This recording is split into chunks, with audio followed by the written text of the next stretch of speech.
Our Ireland's own slumdog millionaire, who's joined by his partner in life and his partner in business, having taken a huge hit themselves in this recession with their various businesses in property, in cars and in hospitality. We wondered what advice they might have for the rest of us. Will you welcome, please, Mr. Bill Cullen and Jackie Lavin.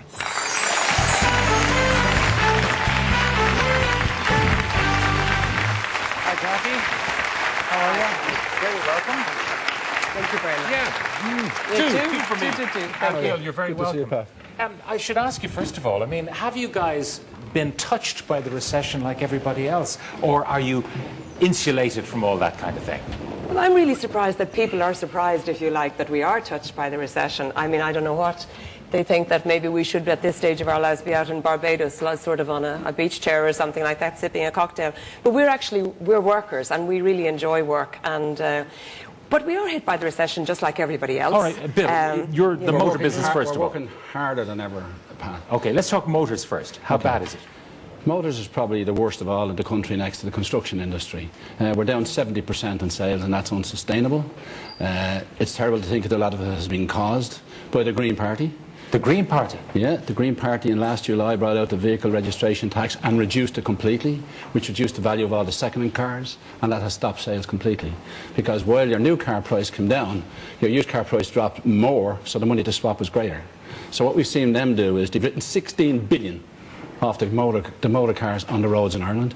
Everyone here with a motor car is going to see it depreciated by between 5 and 10 grand when they go to trade it in, and they won't know that. And if you add it all up, it's about 16 billion.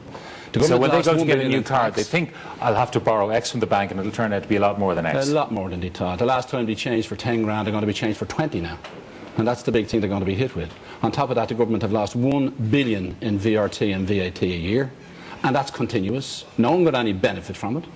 And as a matter of fact, it's a financial carnage on this country, because they didn't have to reduce the tax, and there's $1 million gone every year from now on, because the EU had already put a directive in on the car manufacturers that they'd be fined 2 grand a car if they didn't get those CO2s down. So it had happened anyway. All the car manufacturers had this in place, and if had everything alone, we'd have an extra billion in tax that no one would notice, and you'd be buying cheaper cars. All right. It's incredible. It was a complete EU initiative that was going to bring down the carbon emissions to begin with, and the Green Party just got on the bandwagon and decided that it was their initiative. And if they had brought it in gradually, maybe we could all have survived it. But Ireland is a small country, and you can't just pull the rug out from an industry like that. Right. But thousands of people are employed. All right. You are now selling retail more than because you're no longer the distributor. Yeah. What in terms of workers? How many people have you had to lay off? Every garage in the country has probably laid off 25% of their people. We're down to, we're still employing in the garage about 120 in the 5 garages, but that was up near 180. So across the board, that's what we're doing. But the bigger thing is from now on. We've got through the first quarter because that's the busiest time of the year, but the next 8 months is going to see a couple of hundred dealerships going to the wall with about 6,000 to 8,000 people losing their jobs. Would a scrappage scheme help? It would have helped. It would have given some stimulus. Too late now, is it? But it's too late now. And don't forget who took it off the table? The Green Party. This is hypocritical, because they're the ones supposed to be promoting CO2s, but they weren't prepared to support the scrappage scheme, which would have reduced emissions in some way. Now, what about the other element, hospitality? How's the hotel going? Hospitality industry has been hit, obviously, as well. I mean, the American market are not travelling, obviously. They haven't been travelling for quite a number of years now.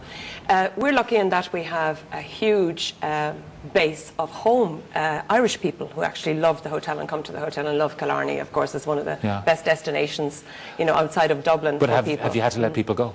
Well, rather than having to let people go, what we did is we did a 3-day week over the winter period, and now what we're doing is not employing the huge number of people that we would employ for the season, if you like. The seasonal workers will not get... And all our key people and all our key if you like, managers and things are doing the work of those people now. They're actually they're frontline troops and doing the work. Now, I know both of you were through recessions before. Bill, when you got your first job, we were in the teeth of one of those cyclical recessions. That was back in 1956, Pat. And the Suez Canal was blocked up. Anyone who had a car in Ireland got a voucher for 1 gallon of petrol a week. After a couple of weeks of that, the boss called us all in and said, I'm letting 7 years go out of the 80. But I was the one of the 10 that was kept, and I was only 3 months in the job. And one of the lads said, what's that little bollocks doing getting this job? And I'm gone after 10 years with you. He said, I'll tell you why that little fella is here. We used to work 8 to 6, 6 days a week. He said, he comes in at 6 in the morning and works till 8, gives me an extra 24 hours every week for nothing. He loves doing it. And he said, you've been sick for about 3 weeks. You're never early. That's where you're going, and he's staying. So what I say to people today is mind your good job, and if you want to keep it and you want to help make your company survive like this, you put in the extra hours, you work harder, you're proactive, and you do the job as best you can. That's what we need people to do. So when the boss is going around with the headcount reduction list, make sure you're not on it by showing that you can do better and better than anyone else. All right, Jackie, you started your first business also in a recession. I started my first business in '81, and there was a recession on then, but I didn't know there was a recession on then because, you know, when you're young and ambitious, you just go for it. But I started out my first shop in Stillorgan Plaza, and actually I was the last man standing in that shopping centre. Everybody else closed up. And, you know, so I was, if you like, in spite of the recession, I was a success from the very beginning. But so, even in this recession, there are plenty of opportunities still, and people will start up businesses, and people will make it in this recession as well, because they'll find a niche, and it's all about value now, price and value. And do you share Bill's thing about, you know, the person you keep on is the person who's willing to share the pain with you rather than bitch and moan? And of course, absolutely. I mean, everybody has to share the pain. And a friend of mine recently just had a particular situation in his company where he was telling two people that, you know, he had to sort of reduce their working hours. And one of them said to him, I don't like this. I don't see why I should be, you know, my hours should be reduced. And the other one came and said, listen, I'll work full time for you. You just pay me for the 3 days. I'll work the 5 days, and we'll get out of this. And that's the difference between the attitude, and it's attitude that matters. The pressure, though, of the recession, I mean, I know that you have observed that, you know, relationships have fragmented, marriages have broken up because people could not accept the new reality. Well, of course, there was a time when the more expensive the item was, the more it was desired, if you like. And, you know, if you like, fashion magazines were telling us, you know, the latest handbag, oh, it's only going to cost $2,000. You have to put your name down, otherwise they'll be all sold out. It's crazy. Or the latest cream is only €500. You must put your name down for it. We lost the run of ourselves, didn't we? So we did. We all lost the run of ourselves, you know, because the country was awash with money, and what happens when it's awash with money? Well, people spend it, and that's exactly what happened, because nobody thought it was ever going to end. Is this good for us, though, in some way? We're being told, like, feel the pain. Yes, it's a correction, it's an adjustment. But the bigger thing we need right now, Pat, is or anyone in business out there, it's so extremely tough that I can understand them getting depressed. We need some leadership from this government. We need them to give some confidence-building positivity. We need them to give us some action. I mean, it's 8 months now since it all started. I know it's a very unprecedented situation that they're handling with the banks.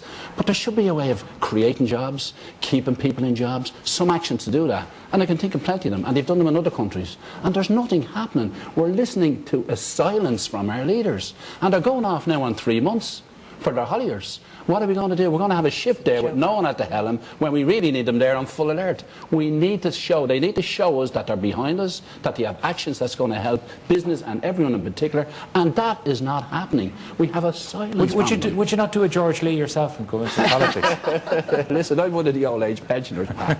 All I can do, and I don't know, I mean, George is a perfect man. He's going to get in there and he's going to make some changes, but that'll mean we have to get a national government.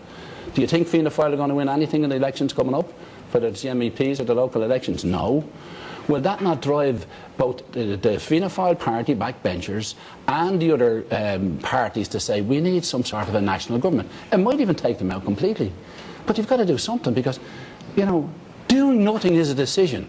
And we are on a ship that's in trouble and there's no one doing anything about it. I can't understand it. This business of just shoring up the banks, I know we can't do anything until the banks are sort of sorted. Well, you know, what about the rest of us? What about all the small businesses and the business people that are out there who are looking for cash flow to keep their businesses alive? And these are viable businesses. These are not, you know, something that started up last week. These are viable, proper businesses that need cash flow. And if they don't get that transfusion now, they may die. Well, they're not going to survive. And that's it. And we can't wait for them to sort out the banks. That's the point. They've got to get on with actions to stimulate business. They've got to get actions to do that, to stimulate jobs.